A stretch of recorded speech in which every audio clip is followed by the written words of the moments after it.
Hello, today I have a very simple dish, but an incredibly tasty one at that.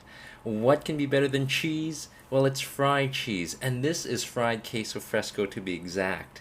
So take a look as I cut into it to see how crusty and gooey and warm that is. So let's get started, and let's start by giving a list of ingredients. So be prepared. Here's what you'll need, and that's cheese. Remember when I said this was a simple recipe? Well, we only need one ingredient, and that's a package of queso fresco cheese. So just go ahead and cut that cheese into bite-sized pieces, about half an inch thick, and generally in pieces that you can eat in about 2 bites, because we want to cut into this and get the meltiness of it.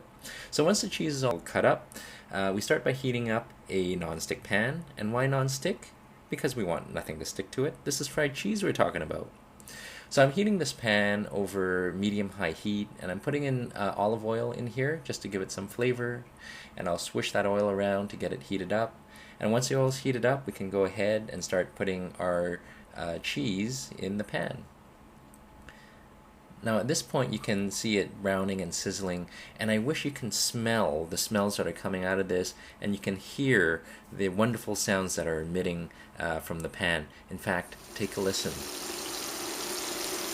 That nice bubbly goodness there. So what I'm doing here is I'm using some chopsticks or skewers, and I'm actually lifting the cheese a little bit off the pan so that the oil can run through in between the pan and the cheese, and this would promote a very even, nice brown crust throughout, because we don't want any hot spots. So after a minute or two, we can start flipping the cheese in the pan, and again, using chopsticks or skewers, that's probably the easiest way to do it. And queso fresco is a nice young cheese. It melts just enough, but not too much, so that it holds its shape.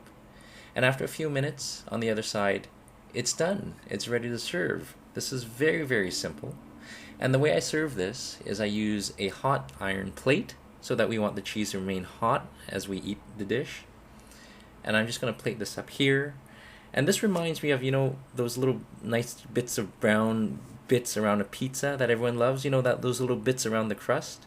Well, this is essentially those little bits of crust, only there's more of it. So once the cheese is there, this is a very rich dish because it's cheese. I'm putting in a little bit of lemon and a little bit of salad of tomato and basil just to cut the richness. Why do we want to cut the richness? So that we can eat more cheese. So there it is. And this is a very low carb dish, so it's perfectly healthy because it's no carb and it's chock full of calcium. So I hope you give this a try.